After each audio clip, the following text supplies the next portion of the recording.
गुरुजी, आपको कोटि कोटि प्रणाम। मैं उमा डोगरा शिमला से बोल रही हूँ। गुरुजी, दर्द गर्दन, कमर, टांग, घुटने की दर्द की वजह से मैं 2 दिन अच्छी तरह से साधना नहीं कर पाई।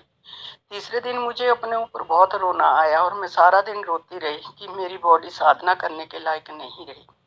परंतु तीसरे दिन मुझे बहुत सारे अनुभव हुए। जब मैं एनर्जी बॉल को अपने हाथों में फील कर रही थी तो मेरे हाथ जोर जोर से अपने आप आगे पीछे जा रहे थे, मानो दोनों तरफ से कोई धक्का दे रहा हो। उसके बाद मुझे स्वादिष्ठान चक्कर, मणिपुर, हृदय और क्रॉन चक्र पर ठंडक महसूस हुई। क्रॉन चक्कर खाली महसूस हुआ और दोनों कानों में जोर जोर से घंटियां बज रही थी। चौथे दिन जब मैं साधना के बाद ध्यान में बैठी थी तो मुझे 2 बार झटके महसूस हुए और उसके बाद मुझे कुछ पता नहीं। जब मुझे होश आया तो मैं बैठी हुई थी। मुझे नहीं पता मैं नींद में थी या कहाँ थी। गुरुजी, मुझे प्लीज इस योग्य बना देना कि मुझे आपके श्री चरणों में जगह मिल सके। प्रणाम। प्रणाम आपको।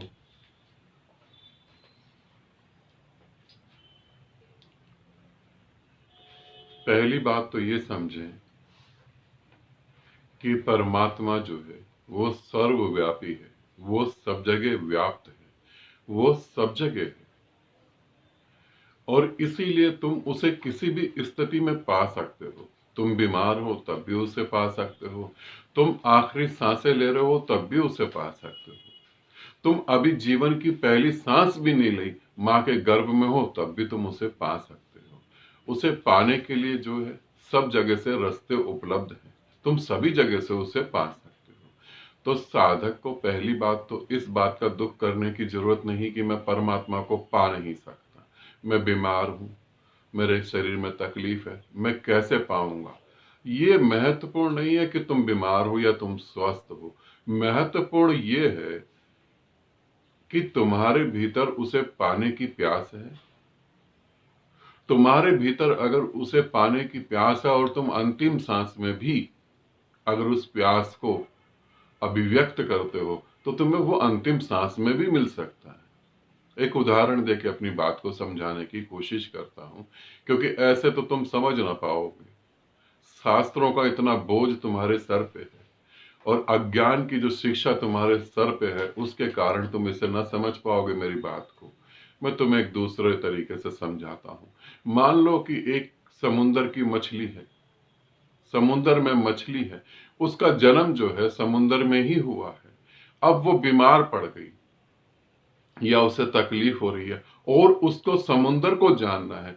तुम समझो कि समुंदर की एक मछली है और उसे समुंदर को ही जानना है, तो तुम्हें क्या लगता है कि बीमार मछली समुंदर को नहीं जान पाएगी?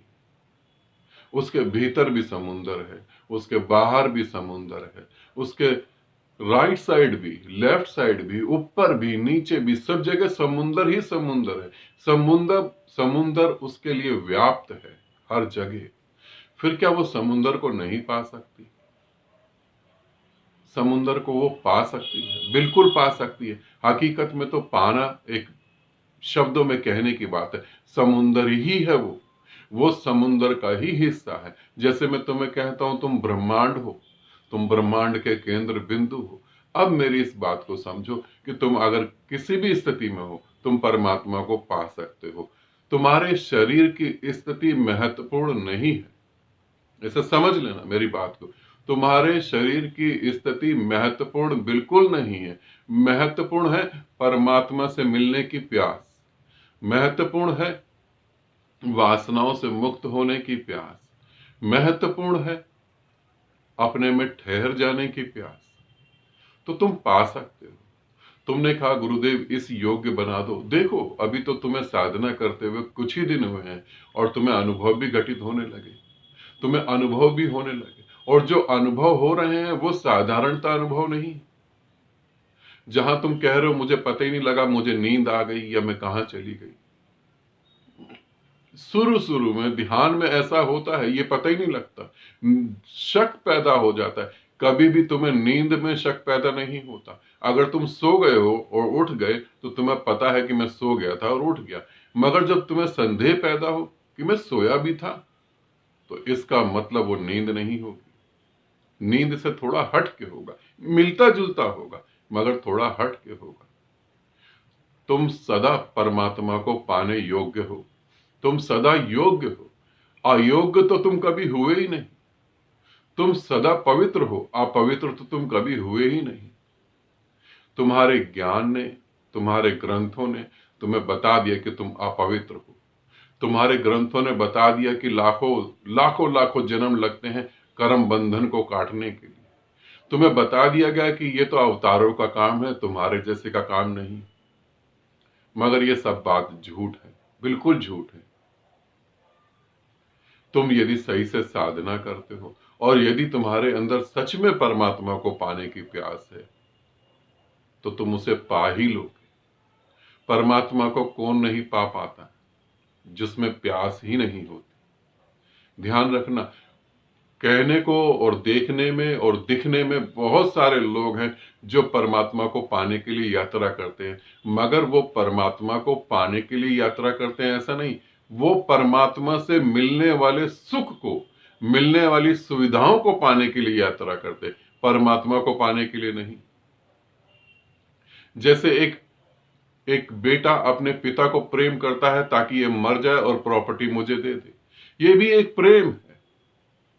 मगर ये प्रेम जो प्रेम नहीं है। एक प्रेम करता है बेटा इसलिए कि प्रेम है पिता के प्रति, बस, और कुछ भी नहीं। प्रॉपर्टी दे या न दे, मगर प्रेम है, इसे समझना।